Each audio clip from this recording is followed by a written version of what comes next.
Me llamo Valeria y tengo 33 años. Solía ser maestra de preparatoria en Ciudad de México, viviendo lo que todos a mi alrededor pensaban que era la vida perfecta. Tenía una hermosa casa en una colonia tranquila, un trabajo que amaba y un esposo que en apariencia parecía todo lo que una mujer podría desear. Llevábamos 2 años de casados y yo estaba embarazada de 6 meses de nuestra primera hija, una bebé, a la que ya llamábamos nuestro pequeño milagro. Pero lo que nadie sabía, lo que yo misma no entendía del todo hasta que fue casi demasiado tarde, era que el hombre con el que prometí pasar mi vida era capaz de algo tan horrible, tan impensable, que casi nos cuesta la vida a mí y a mi bebé. El día que mi suegra vino de visita, se suponía que sería un día más de preparación para la llegada de nuestra hija. En cambio, se convirtió en el día en que descubrí que la persona que dormía a mi lado cada noche era un monstruo y que su madre lo había criado para hacer exactamente eso. Lo que sucedió en mi sala mientras estaba embarazada de 6 meses, con el vientre hinchado de vida, me perseguirá para siempre. Pero lo que pasó en el hospital, lo que esa enfermera dijo que hizo que mi esposo se congelara de puro terror, eso fue lo que nos salvó a ambas. Pero antes de contarles exactamente qué pasó ese día, antes de describir el momento en que sentí los puños de mi esposo conectando con mi cuerpo embarazado, antes de hablarles de la sangre, del miedo y del momento en que pensé que iba a perder a mi hija, necesito que hagan algo por mí. Quiero que dejen un comentario diciéndome desde qué ciudad nos están viendo y les pido que escuchen esta historia hasta el final, porque lo que voy a contarles es algo que cada persona necesita oír. Esta no es solo mi historia, es una advertencia. Es una historia sobre cómo las personas que se supone deben amarte pueden ser las que más te lastiman. Confíen en mí cuando les digo que querrán escuchar cada segundo de lo que estoy a punto de compartir, porque el final es algo que nadie ve venir. Déjenme llevarlos al principio. Hace 2 años, conocí a Diego en una conferencia de educadores. Era encantador, atento, exitoso. Trabajaba en finanzas, ganaba buen dinero y me persiguió con el tipo de intensidad que en ese momento me pareció romántica. Mirando hacia atrás ahora, puedo verlo por lo que realmente era: obsesión, control disfrazado de devoción. Pero en ese entonces yo tenía 31 años, viendo a mis amigas establecerse y formar familias. Y Diego parecía la respuesta a todo lo que había estado esperando. Él tenía 35 años, estaba establecido en su carrera, listo para el matrimonio y los hijos. Salimos durante 8 meses antes de que me propusiera matrimonio y nos casamos 4 meses después de eso. Todos dijeron que nos movimos rápido, pero se sentía correcto. Dios, qué estúpida fui, qué ciega. El primer año de matrimonio fue bueno, o al menos eso pensé. Diego era atento, tal vez demasiado atento. Siempre quería saber dónde estaba, con quién estaba, qué estaba haciendo. Me enviaba mensajes constantemente durante todo el día, y si no respondía lo suficientemente rápido, llamaba. Si no contestaba la llamada, aparecía en mi escuela o donde dijera que estaría, alegando que solo estaba preocupado por mí, que solo quería asegurarse de que estuviera a salvo. Mis amigas pensaban que era dulce. Mi madre pensaba que finalmente había encontrado un buen hombre que se preocupaba. Reprimí esa sensación incómoda en mi estómago que me decía que esto no era normal, que esto era asfixiante. Me dije a mí misma que era afortunada de tener a alguien que me amaba tanto. Su madre, Guadalupe, fue una pesadilla completamente diferente desde el principio. Desde el momento en que la conocí, pude darme cuenta de que pensaba que ninguna mujer sería lo suficientemente buena para su precioso hijo. Fue fría conmigo en nuestra boda, criticó el vestido que elegí, las flores, el lugar. Hizo comentarios sobre mi peso, mi carrera, los antecedentes de mi familia. Diego se reía, me decía que así era ella, que tenía buenas intenciones. Decía que su madre era protectora porque su padre había muerto cuando él era joven y ella había sacrificado todo para criarlo. Me esperaba que simplemente lo aceptara, que sonriera y asintiera y aceptara su abuso porque era su madre, Y como una tonta, lo hice. Me mordí la lengua. Me tragué mi enojo. Traté de ser la nuera perfecta pensando que eventualmente ella se acostumbraría a mí. Nunca lo hizo. Cuando quedé embarazada, todo cambió. Estaba tan feliz, tan emocionada. Habíamos estado intentándolo durante 6 meses y cuando vi esas 2 líneas rosadas en la prueba de embarazo, lloré lágrimas de pura alegría. Diego también parecía feliz al principio. Le dijo a todos los que conocíamos, lo publicó en las redes sociales, habló sobre lo emocionado que estaba de ser padre. Pero a medida que mi vientre creció, a medida que mi cuerpo cambió, comencé a notar cosas. Se volvió más crítico. Hacía comentarios sobre cuánto peso estaba ganando. Cómo necesitaba tener cuidado de no descuidarme. Vigilaba lo que comía, cuestionaba cada comida, cada bocadillo. Cuando estaba cansada, agotada por estar creando un ser humano dentro de mí, me acusaba de ser perezosa, de usar el embarazo como excusa. La atención que solía derramar sobre mí se convirtió en escrutinio, en control, que se sentía como si se estuviera apretando alrededor de mi cuello, como una soga. Para cuando tenía 6 meses de embarazo, estaba caminando sobre cáscaras de huevo en mi propia casa. Estaba enseñando tiempo completo, llegando a casa agotada, y se esperaba que mantuviera la casa perfecta, que cocinara comidas elaboradas, que atendiera cada necesidad de Diego, mientras mi cuerpo literalmente estaba creando vida. Y lo hice. Lo hice todo porque tenía miedo de lo que pasaría si no lo hacía. Aunque no podía articular ese miedo en ese momento, solo sabía que mantenerlo feliz mantenía la paz. Y la paz era lo que necesitaba por el bien de mi bebé. Lo que no sabía era que no había cantidad de perfección que alguna vez fuera suficiente. El monstruo siempre estuvo ahí, solo esperando el momento adecuado para mostrarse. Ese momento llegó cuando Guadalupe anunció que vendría a quedarse con nosotros durante una semana para ayudar a preparar todo para el bebé. No la quería allí. Cada instinto en mi cuerpo gritaba que no, pero Diego insistió. Dijo que su madre sabía mejor, que ella lo había criado sola y con éxito, que debería estar agradecida por su ayuda y experiencia, así que acepté. Limpié la casa de arriba a abajo, preparé la habitación de invitados, compré todas sus comidas favoritas. Traté de hacer todo perfecto para que tal vez, solo tal vez, esta visita fuera bien. Debería haberlo sabido mejor. Guadalupe llegó un lunes por la tarde a finales de septiembre. Había tomado mediodía libre de la escuela para estar en casa cuando llegara, para darle la bienvenida adecuadamente. En el momento en que entró por la puerta, la crítica comenzó. La casa estaba demasiado fría. La habitación de invitados no estaba arreglada correctamente. La comida que preparé para la cena no era lo que quería.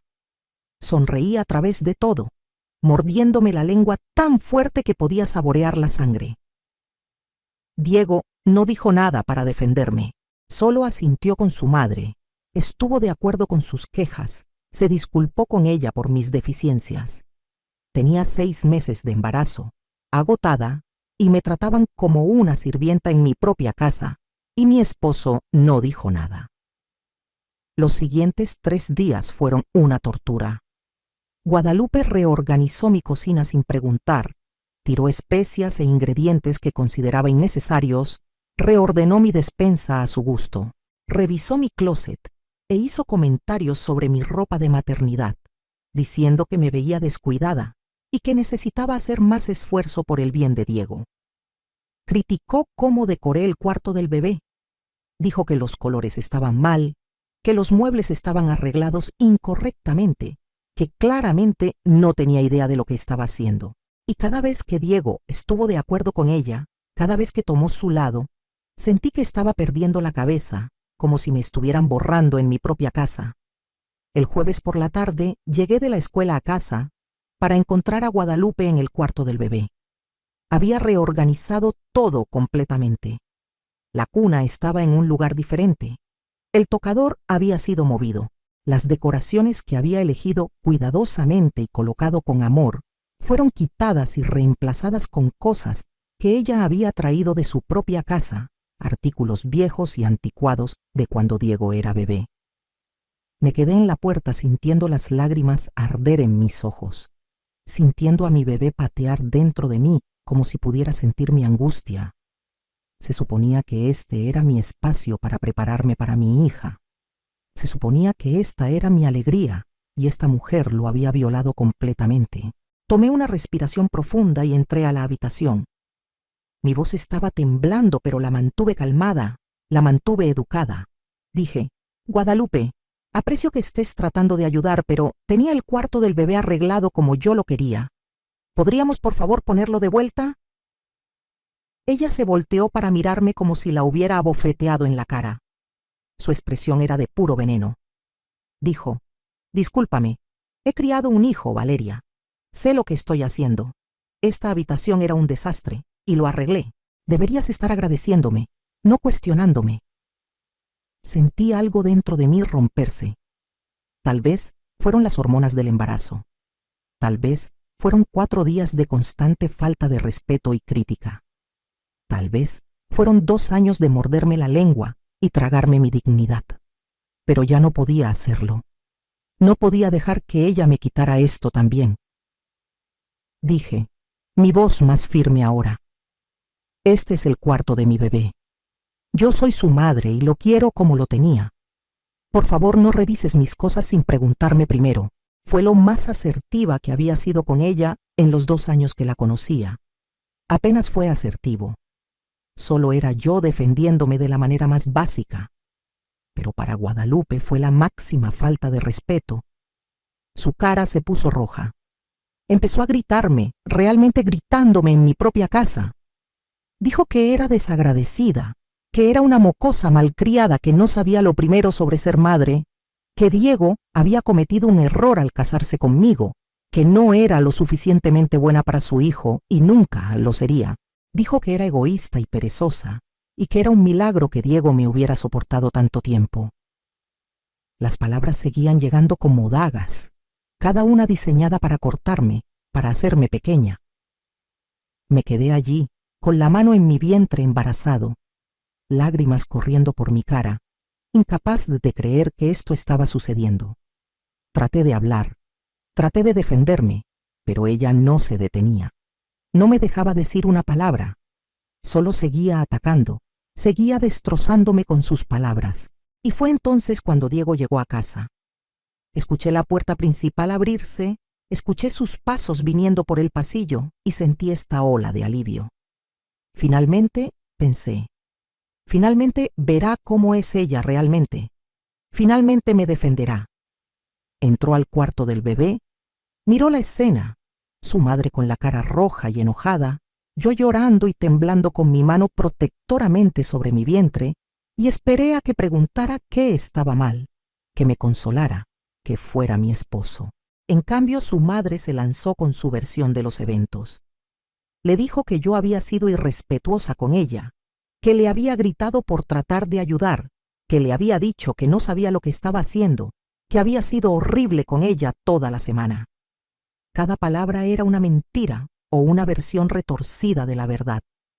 Pero Diego ni siquiera me miró. No preguntó por mi versión. Simplemente le creyó de inmediato, completamente. Su cara cambió. Lo vi suceder. Vi al hombre con el que me casé desaparecer y algo más tomar su lugar. Su mandíbula se apretó. Sus manos se cerraron en puños y se volvió hacia mí con una mirada de pura rabia que me heló la sangre. Dijo, su voz baja y peligrosa: ¿Cómo te atreves?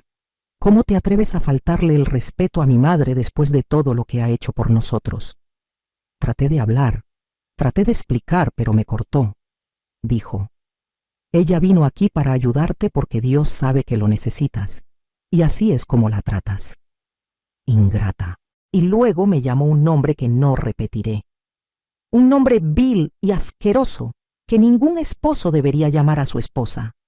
Estaba en shock. No podía procesar lo que estaba sucediendo. Este era Diego, mi esposo, el padre de mi bebé.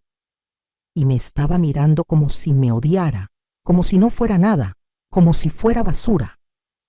Dije, Mi voz apenas un susurro. Diego, por favor déjame explicar. Eso no fue lo que pasó, pero él no quería escucharlo. Dio un paso hacia mí y yo instintivamente di un paso atrás. Algo en sus ojos me aterrorizó de una manera que nunca había experimentado antes. Guadalupe estaba allí, parada mirando, y juro por Dios que había satisfacción en su expresión. Ella quería esto. Quería verlo volverse contra mí. Diego agarró mi brazo, sus dedos cavando en mi carne tan fuerte que supe que habría moretones. Me acercó a su cara y dijo: «¿Le vas a pedir disculpas a mi madre ahora mismo?» Estaba temblando, aterrorizada, pero dije: «Diego, me estás lastimando. Por favor, suéltame». No me soltó. Apretó más fuerte y grité de dolor. Y fue entonces cuando todo salió completamente mal. Fue entonces cuando mi esposo, el hombre que había prometido amarme y protegerme, el padre del hijo que crecía dentro de mí, me mostró exactamente quién era realmente. Me empujó con fuerza. Tropecé hacia atrás tratando de recuperar el equilibrio, tratando de proteger mi vientre, pero caí. Golpeé el suelo con fuerza, aterrizando parcialmente de lado, mis manos instintivamente yendo a proteger mi estómago para proteger a mi bebé. El impacto me dejó sin aliento y por un momento no pude respirar, no pude pensar, solo pude sentir el terror de caer mientras estaba embarazada. Y antes de que pudiera procesar lo que acababa de pasar, antes de que pudiera levantarme, Diego estaba sobre mí. Estaba gritando cosas que apenas puedo recordar ahora porque todo en lo que podía concentrarme era en proteger a mi bebé. Me pateó, su pie conectó con mi espalda y el dolor fue cegador. Me acurruqué en una bola, mis brazos envueltos alrededor de mi vientre, llorando, rogándole que se detuviera, rogándole que pensara en el bebé. Pero no se detuvo.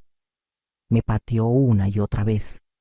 Y luego estaba arrodillado sobre mí y sus puños, oh Dios, sus puños me estaban golpeando. Mis hombros, mis brazos, mi espalda. Estaba gritando, rogando, suplicando que se detuviera, que por favor pensara en nuestra hija. Pero era como si no pudiera escucharme, como si fuera otra persona por completo. El dolor estaba en todas partes, irradiando a través de mi cuerpo. Pero peor que el dolor físico era el terror, el horror absoluto de saber que mi esposo me estaba golpeando mientras estaba embarazada de su hijo. No podía protegerme y proteger a mi bebé al mismo tiempo, y estaba tan asustada, tan aterrorizada de que él la fuera a lastimar, de que su rabia iba a matar a nuestra hija. No sé cuánto duró. Se sintió como una eternidad y como nada de tiempo. Pero de repente se detuvo. Se levantó respirando con dificultad y escuché la voz de Guadalupe diciendo algo sobre cómo me lo había buscado, cómo necesitaba aprender respeto. No podía creerlo. Acababa de ver a su hijo golpear a su esposa embarazada y lo estaba justificando, lo estaba aprobando. Yacía allí en el piso del cuarto del bebé, la habitación que decoré con tanto amor para mi bebé, acurrucada alrededor de mi vientre, sollozando, temblando y sangrando, sí, sangrando. Sentí la humedad entre mis piernas, sentí la sangre caliente empapando mi ropa. Y el terror que me atravesó en ese momento fue diferente a todo lo que había experimentado. Mi bebé.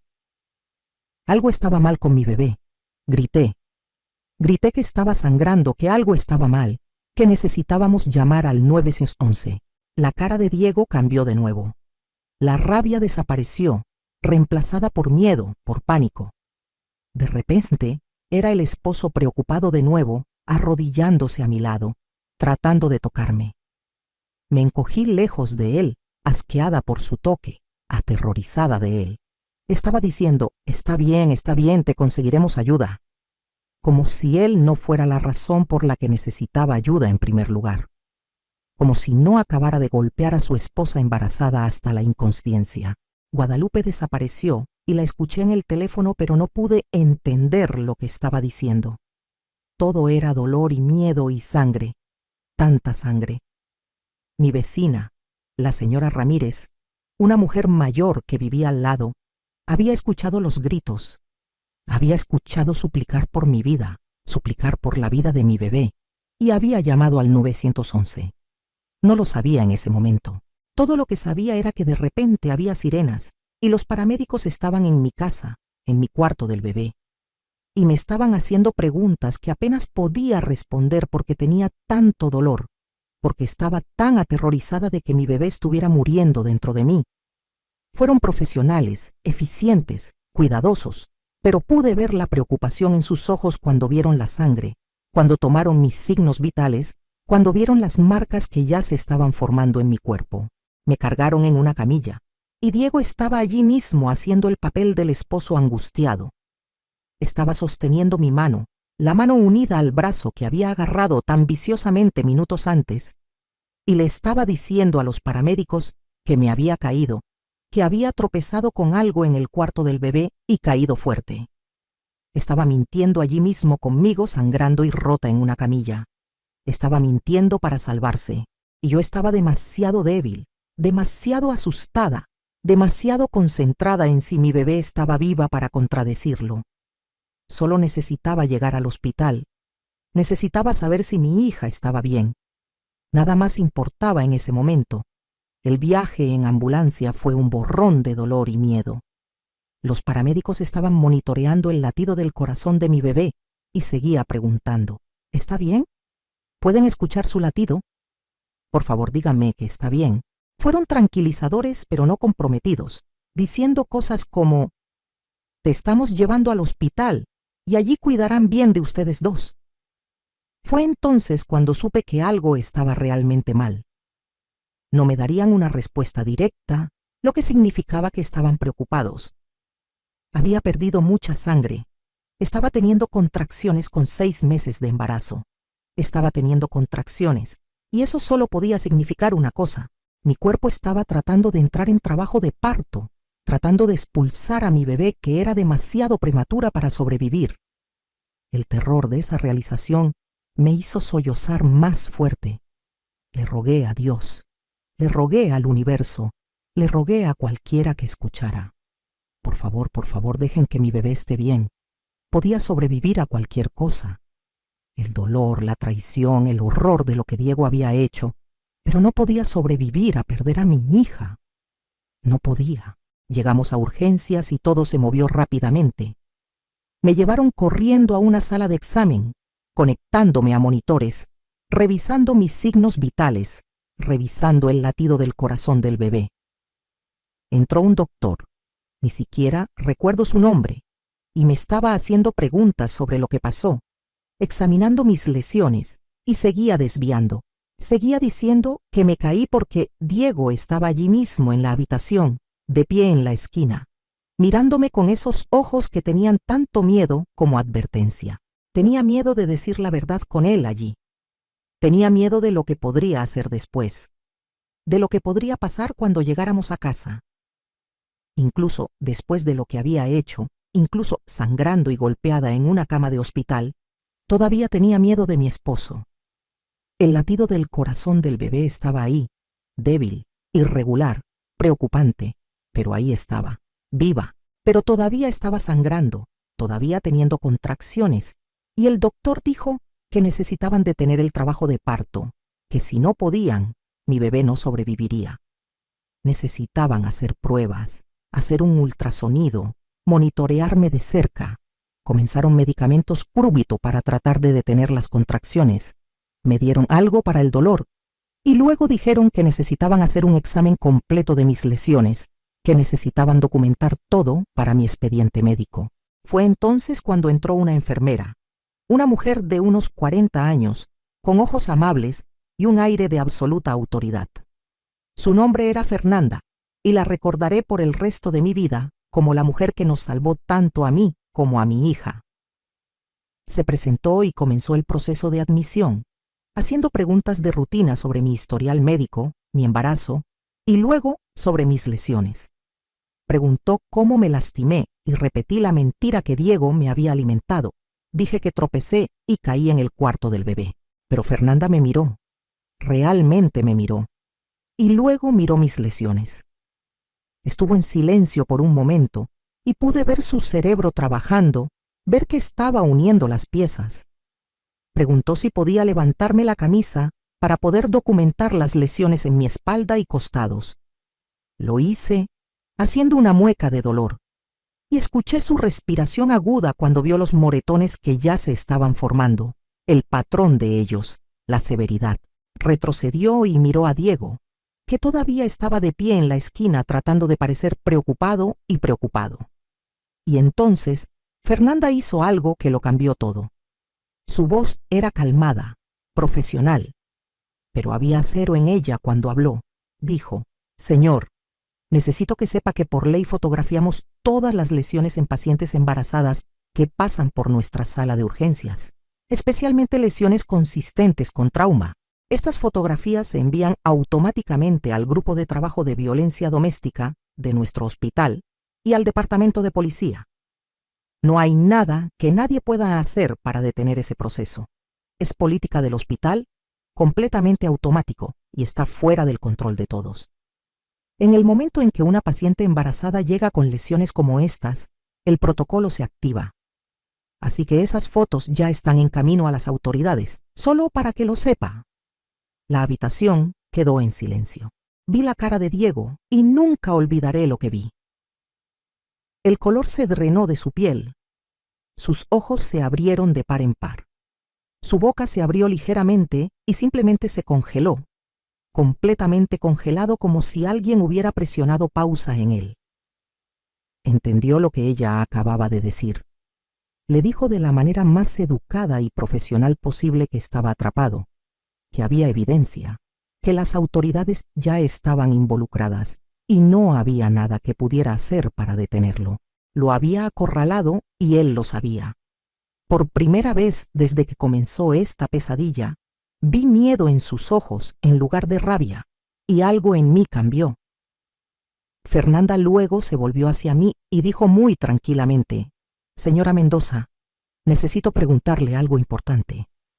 El patrón de estas lesiones, los moretones en su brazo que parecen marcas de dedos, los moretones en su espalda y costados, la forma en que están distribuidos, no son consistentes con una simple caída. He sido enfermera durante 20 años y he visto muchas lesiones por caídas. Estas no se ven así. Entonces voy a preguntarle una vez más, y necesito que sea honesta conmigo, porque su salud y la salud de su bebé dependen de que entienda exactamente lo que pasó. ¿Cómo se hizo realmente estas lesiones?» Miré a Diego. Me estaba mirando fijamente, su cara pálida, su mandíbula apretada, y pude verlo tratando de señalarme con sus ojos, tratando de obligarme a seguir mintiendo por él. Pero algo se había roto dentro de mí cuando Fernanda habló. Me había dado una salida. Me dijo sin decirlo directamente que estaba a salvo, que él estaba atrapado, que ya no tenía que protegerlo. Y más que eso, lo había hecho de una manera que lo hizo impotente para detener lo que venía. Era inteligente, tan inteligente, y había usado el sistema para atraparlo, para protegerme, para darme la apertura que necesitaba para decir la verdad. Pero todavía no podía hablar, no con él en la habitación. Estaba demasiado asustada. Fernanda vio mi vacilación, me vio mirar a Diego y entendió. Dijo: «¿Saben qué? De hecho, necesito conseguir algunos suministros de la otra habitación. Y señor, mientras me voy, necesito que salga por un momento. Política del hospital durante exámenes de pacientes embarazadas. Necesitamos mantener privacidad y protocolo estéril. Hay una sala de espera justo al final del pasillo. Si pudiera ir allí ahora, vendré a buscarlo cuando terminemos con el examen». No era realmente política del hospital. Estaba mintiendo, creando una razón para sacarlo de la habitación, y Diego lo sabía. Pero ¿qué podía hacer? No podía negarse sin parecer sospechoso, especialmente después de lo que ella había dicho sobre las fotografías y la policía. No tenía más opción que cumplir. Me miró una vez más y vi la amenaza en sus ojos, la promesa de que esto no había terminado, de que habría consecuencias por lo que dijera una vez que se fuera. Pero luego se volteó y salió. Y en el momento en que la puerta se cerró detrás de él, me derrumbé completamente. Fernanda vino a mi cama inmediatamente. Tomó mi mano gentilmente, tan gentilmente, nada como la forma en que Diego la había agarrado, y dijo: «Estás a salvo ahora. Ya no puede lastimarte, pero necesito que me digas la verdad. Él te hizo esto. ¿Tu esposo te golpeó?» Y asentí. No podía hablar a través de los sollozos, pero asentí y eso fue suficiente. Fernanda apretó mi mano y dijo: «Está bien, está bien. Lamento mucho que esto te haya pasado. Pero hiciste lo correcto al decirme. Ahora escúchame cuidadosamente. Voy a llamar a seguridad ahora mismo. Van a venir y asegurarse de que no vuelvas a entrar a esta habitación. Luego voy a llamar a la policía y van a venir a tomar tu declaración. Y voy a llamar a nuestra trabajadora social que se especializa en violencia doméstica. Su nombre es Patricia y es maravillosa. Te va a ayudar a descubrir qué hacer después. Pero primero necesitamos cuidar de ti y de tu bebé.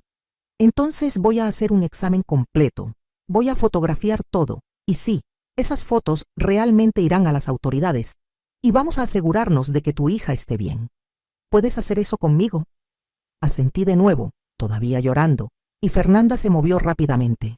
Llamó a seguridad primero, y en minutos había 2 guardias de seguridad estacionados afuera de mi habitación, con instrucciones de que Diego no debía volver a entrar bajo ninguna circunstancia.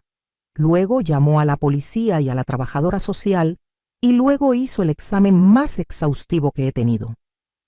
Documentó cada lesión, cada moretón, cada marca que sus manos habían dejado en mi cuerpo. Fotografió todo desde múltiples ángulos. Fue gentil y profesional y amable, explicando todo lo que estaba haciendo, disculpándose cuando tenía que tocar algún lugar que dolía. Y mientras trabajaba, me habló.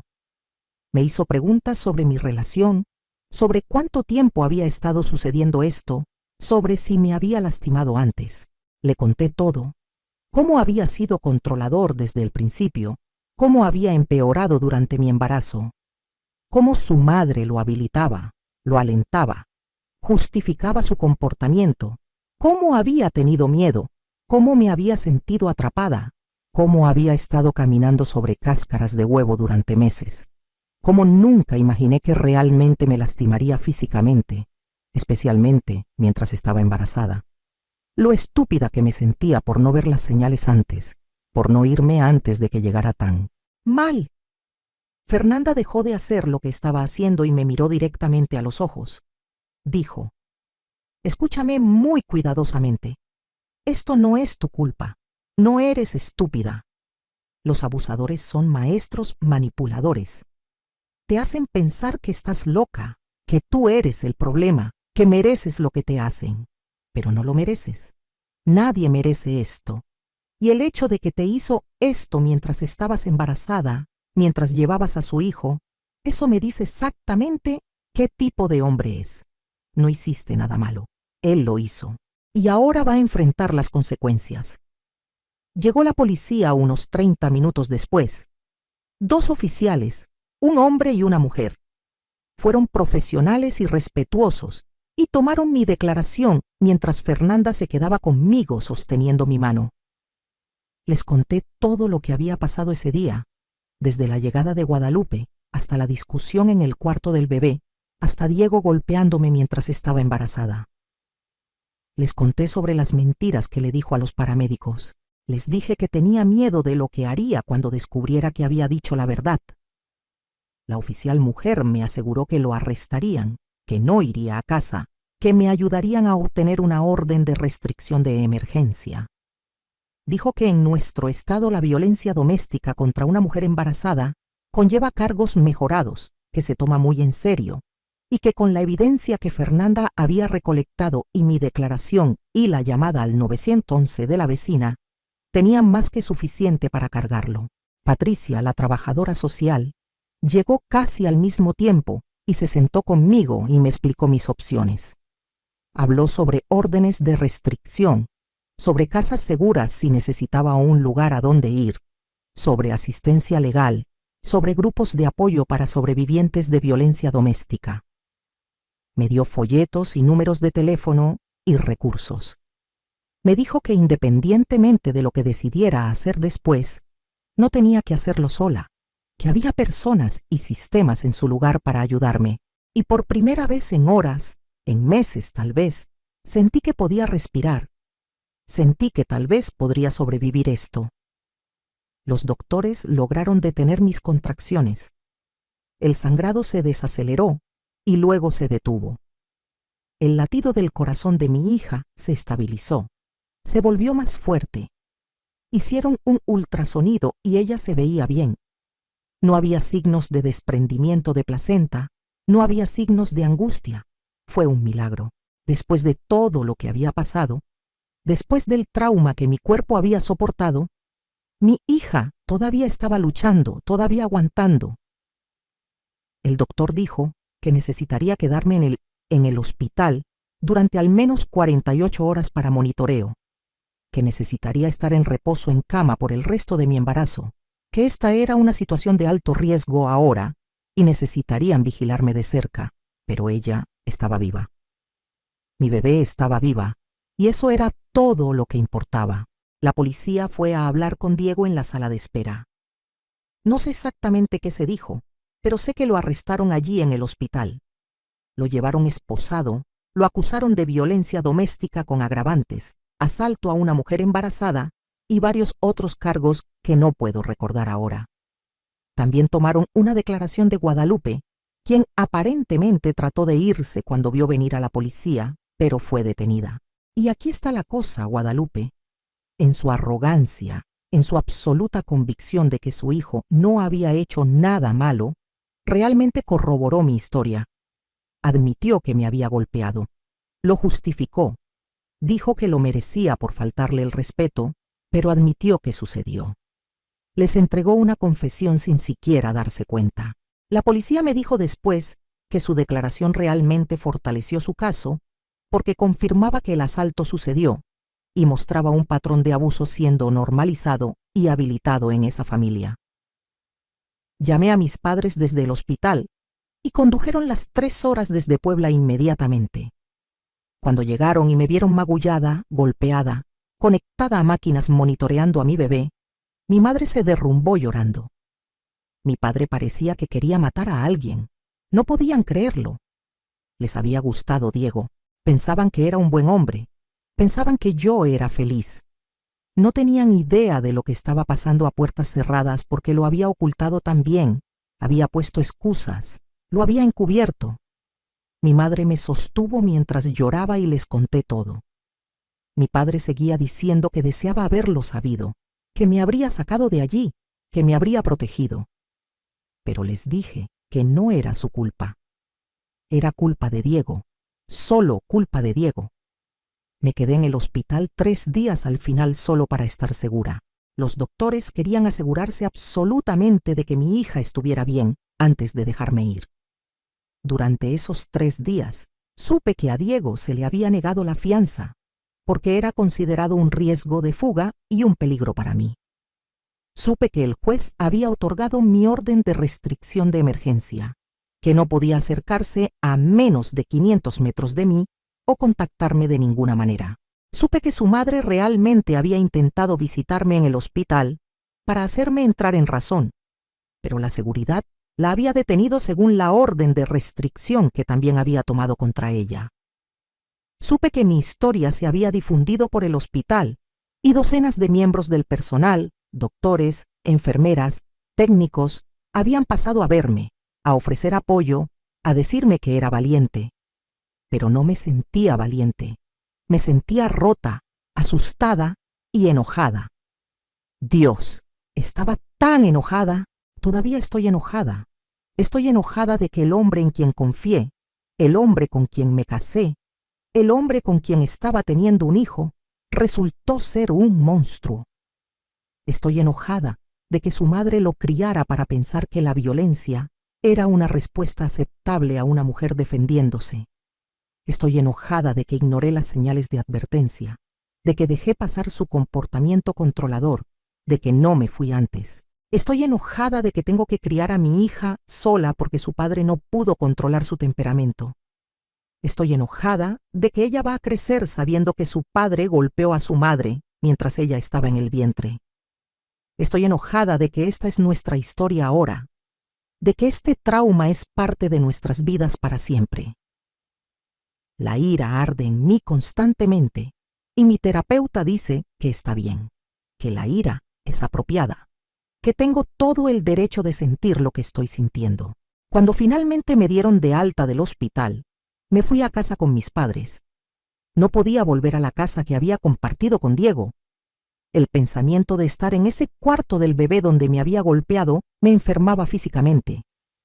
Mis padres empacaron mis cosas, consiguieron todo lo que necesitaba y me mudaron de vuelta a mi habitación de la infancia. Tenía 33 años, 6 meses de embarazo y viviendo con mis padres de nuevo, porque mi esposo había intentado matarme a mí y a nuestro bebé. La humillación de eso era casi tan mala como el dolor físico. Casi. El proceso legal comenzó inmediatamente. Presenté el divorcio. El abogado de Diego trató de negociar, trató de que retirara la orden de restricción, de acordar mediación, de dejar que Diego tuviera acceso sin supervisión al bebé cuando naciera. Rechacé todo. Mi abogada, una mujer feroz llamada Mónica, que se especializaba en casos de violencia doméstica y trabajaba conmigo pro bono a través de un programa de asistencia legal, dejó muy claro que Diego tenía suerte de que no estuviera presionando por la terminación de los derechos parentales. Ella argumentó que había perdido cualquier derecho a ser padre cuando me golpeó mientras estaba embarazada de su hijo, cuando puso en peligro la vida de nuestra hija con su violencia. El fiscal de su caso criminal fue igualmente agresivo, negándose a ofrecer ningún acuerdo, insistiendo en que esto fuera a juicio. Pero Diego se declaró culpable. Su abogado le aconsejó que con la evidencia, las fotografías, mi declaración, la llamada al 911 de la vecina, la declaración de su propia madre, perdería un juicio y enfrentaría la sentencia máxima. Así que se declaró culpable de violencia doméstica con agravantes y asalto a una mujer embarazada a cambio de una sentencia ligeramente reducida. Recibió 3 años de prisión, 5 años de libertad condicional después de eso, clases obligatorias de manejo de la ira y visitas supervisadas solo si yo aceptaba permitirlo una vez que fuera liberado. El juez también mantuvo la orden de restricción indefinidamente. A Diego nunca se le permitiría acercarse a mí de nuevo sin supervisión legal. No fue suficiente. 3 años no fueron suficientes por lo que hizo, por el trauma que causó, por la vida que destruyó. Pero fue algo. Fue justicia, aunque imperfecta. Pasé los últimos 3 meses de mi embarazo en reposo en cama en la casa de mis padres. Fue difícil estar inmóvil, ser dependiente, tener tanto tiempo para pensar en todo lo que había pasado. Fui a terapia 2 veces por semana, procesando el trauma, trabajando a través del miedo, la ira y el duelo. Sí, duelo, porque aunque Diego me había lastimado, todavía tenía que llorar la vida que pensé que iba a tener, el matrimonio que pensé que tenía, la familia que había imaginado para mi hija. Mi doctora estaba preocupada por el estrés del trabajo de parto dado todo lo que mi cuerpo había pasado. Querían controlar tantas variables como fuera posible para asegurar que ambas saliéramos a salvo. Estaba aterrorizada entrando a ese quirófano, aterrorizada de que algo saliera mal en el último minuto, de que después de sobrevivir todo lo que habíamos pasado, de alguna manera la perdería. Pero no lo hice. Ella llegó a este mundo gritando, saludable y perfecta, pesando 2 kilos 900 gramos. La colocaron en mi pecho y miré su carita diminuta, sus deditos perfectos y sollozaba. Sollozaba de alivio y alegría y amor abrumador, pero también con rabia. Rabia de que su padre había intentado matarla antes de que siquiera naciera. Rabia de que nunca la sostendría así, nunca la conocería, nunca sería el padre que merecía. Pero también gratitud. Gratitud de que estaba viva, de que ambas sobrevivimos, de que teníamos una oportunidad de una vida juntas. La llamé Sofía Esperanza. Esperanza porque eso fue lo que nos salvó. la esperanza de una vecina que llamó al 911, la esperanza de una enfermera que sabía exactamente qué decir para atrapar a mi abusador, la esperanza de extraños que se unieron a nosotras cuando más necesitábamos ayuda. Sofía, porque siempre había amado ese nombre, y no iba a dejar que Diego me quitara esa elección también. Había tomado tanto, pero no iba a tomar esto. Ella era mía, mi hija, mi milagro, y le iba a dar la mejor vida que posiblemente pudiera, incluso si tenía que hacerlo sola. Los primeros meses con Sofía fueron los más difíciles de mi vida. Me estaba recuperando de una cirugía mayor, lidiando con hormonas posparto, cuidando a un recién nacido y procesando trauma severo todo al mismo tiempo. Tenía pesadillas constantemente, pesadillas donde Diego nos encontraba, donde lastimaba a Sofía de la manera en que me había lastimado, donde no podía protegerla. Me despertaba en pánico, corría a su cuna para asegurarme de que estaba respirando, y luego me sentaba allí en la oscuridad, viéndola dormir, incapaz de volver a la cama. Mis padres fueron increíbles, ayudando con todo, pero luché. Luché con depresión, con ansiedad, con trastorno de estrés postraumático que hacía que los ruidos fuertes o movimientos repentinos me enviaran al pánico. Luché con los recordatorios físicos de lo que había pasado, las cicatrices en mi brazo donde sus dedos se habían clavado, la forma en que mi espalda todavía dolía donde me había pateado, la cicatriz de la cesárea, que era un recordatorio permanente de que el nacimiento de Sofía fue complicado por el trauma. Pero seguía adelante porque tenía que hacerlo, porque Sofía me necesitaba, porque rendirse no era una opción. Continué la terapia, agregué un grupo de apoyo para sobrevivientes de violencia doméstica y lentamente, dolorosamente, comencé a sanar. El grupo de apoyo fue revelador. Escuchar las historias de otras mujeres, darme cuenta de que no estaba sola, entender que el abuso sigue patrones y que lo que me pasó le había pasado a innumerables otras. Ayudó. Me hizo sentir menos aislada, menos estúpida, menos como si esto fuera de alguna manera mi culpa. Estas mujeres lo entendían. Entendían la vergüenza, el miedo y la ira de una manera que incluso mis padres bien intencionados no podían. Y celebraron mis victorias conmigo. La primera noche que dormí sin pesadillas. La primera vez que fui al supermercado sola sin tener un ataque de pánico. La primera vez que pude hablar sobre lo que pasó sin desmoronarme. Volví a trabajar cuando Sofía tenía 4 meses. Necesitaba la normalidad. Necesitaba sentir que era más que solo una víctima, que era todavía yo, todavía capaz, todavía valiosa. Mi escuela fue increíblemente comprensiva, ajustando mi horario, ofreciendo apoyo, dándome el espacio que necesitaba para sanar, mientras aún hacía el trabajo que amaba. Enseñar de nuevo se sintió como recuperar una parte de mí misma que Diego había tratado de quitarme. Mis estudiantes no sabían lo que había pasado. Solo sabían que la señorita Mendoza había tenido un bebé y ahora estaba de vuelta. Su inocencia, su energía, su curiosidad, me recordaban que había vida más allá del trauma, que había alegría aún por encontrar. Ahora Sofía tiene 8 meses. Está gateando, balbuceando, empezando a mostrar su personalidad. Es curiosa, determinada, fuerte. Como su madre me gusta pensar.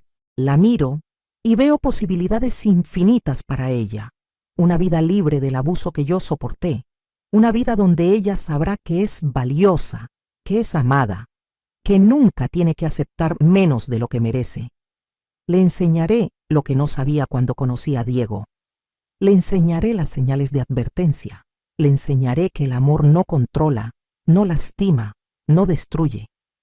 Le enseñaré que ella es suficiente exactamente como es y que cualquier hombre que la haga sentir lo contrario no merece su tiempo. Diego sale de prisión en 2 años y medio. Ya ha intentado contactarme a través de su abogado, pidiendo derechos de visita, pidiendo una relación con su hija. Mi respuesta ha sido consistente. No. No hasta que complete cada programa que el tribunal ordenó. No hasta que demuestre, a través de años de comportamiento cambiado, que no es una amenaza. Y honestamente, no sé si ese día llegará alguna vez. No sé si alguna vez confiaré en él cerca de mi hija. El hombre que me golpeó mientras estaba embarazada de ella perdió el derecho de ser su padre, en mi opinión. Pero esa decisión no es solo mía de tomar. Cuando Sofía sea mayor, será su decisión si quiere conocerlo, si quiere una relación con él. Todo lo que puedo hacer es protegerla mientras pueda, darle todas las herramientas que necesita para tomar esa decisión sabiamente cuando llegue el momento. Guadalupe nunca se ha disculpado. Nunca ha reconocido su papel en lo que pasó. Hasta donde sé, todavía cree que Diego no hizo nada malo, que yo lo merecía, que soy yo quien destruyó a su familia. La orden de restricción contra ella sigue vigente, y mientras lo esté, nunca conocerá a su nieta. Y honestamente, eso está bien para mí. No quiero que Sofía esté cerca de alguien que justifica la violencia, que cría a hombres para creer que golpear a las mujeres es aceptable. Ella no tiene lugar en nuestras vidas. Si están escuchando esta historia y ven algo de ustedes mismos en ella, si están en una relación donde se sienten controlados, donde caminan sobre cáscaras de huevo, donde tienen miedo de la persona que se supone debe amarlos, por favor escúchenme. Salgan antes de que escale. Salgan antes de que los lastime. Salgan antes de que sea demasiado tarde. Porque siempre escala. El control se convierte en abuso verbal. El abuso verbal se convierte en abuso físico. Y el abuso físico puede convertirse en muerte. Yo tuve suerte. Tuve una vecina que llamó al 911. Tuve una enfermera que sabía exactamente qué hacer. Tuve un bebé que fue lo suficientemente fuerte para sobrevivir. Pero muchas mujeres no tienen tanta suerte. Muchas mujeres no sobreviven. Hay recursos disponibles. Hay líneas directas, refugios, asistencia legal, grupos de apoyo. Hay personas que quieren ayudar, que entienden, que no te juzgarán. No tienes que hacerlo sola. Y por favor, si conocen a alguien que está en una relación abusiva, no la juzguen por quedarse. No pregunten por qué no se va. El abuso es complicado. Está diseñado para atrapar a la víctima, para hacerla sentir que no tiene opciones, que no tiene valor, que no puede sobrevivir sin su abusador. En cambio, háganles saber que están allí, que creen en ellas, que las ayudarán cuando estén listas. A veces eso es todo lo que se necesita, saber que hay alguien en tu esquina, esperando para ayudarte cuando finalmente encuentres el coraje de salir. Miro a Sofía ahora, durmiendo pacíficamente en su cuna, y siento una mezcla de emociones. Amor tan feroz que me quita el aliento, miedo de que de alguna manera no sea suficiente para ella, de que mi propio trauma la afecte de maneras que no puedo prever. Esperanza de que a pesar de cómo comenzó su historia, a pesar del trauma que la precedió, tendrá una vida hermosa, y determinación. Determinación de ser la madre que merece, de darle el mundo, de enseñarle que ella vale todo, de asegurarme de que nunca acepte el tipo de trato que yo acepté. Esta es mi historia. No es la historia que pensé que estaría contando cuando me casé con Diego hace 2 años. No es la vida que imaginé para mí misma o para mi hija. Pero es nuestra historia y la estamos escribiendo juntas ahora, Sofía y yo. Y tal vez, solo tal vez, al compartirla, puedo ayudar a alguien más a escribir un final diferente para su propia historia. Tal vez mi dolor puede servir a un propósito. Tal vez mi supervivencia puede inspirar a otra persona a sobrevivir también. Antes de irme quiero pedirles algo. Si esta historia tocó su corazón, si sintieron algo al escucharla, por favor suscríbanse a este canal. Denle like a este video. Y más importante aún, compartan sus propias historias con esta comunidad. Cuéntenos qué aprendieron de este video, cómo les hizo sentir, si conocen a alguien que ha pasado por algo similar. Porque cuando compartimos nuestras historias, cuando rompemos el silencio que rodea al abuso doméstico, creamos un espacio donde otras personas pueden encontrar el coraje de hablar también. Y eso es cómo cambiamos las cosas. Eso es cómo salvamos vidas. Gracias por escuchar, gracias por creer en mí. Y si están pasando por algo similar, por favor sepan que no están solos. Hay esperanza, hay ayuda y hay una vida esperando del otro lado de esto. Una vida hermosa, se los prometo.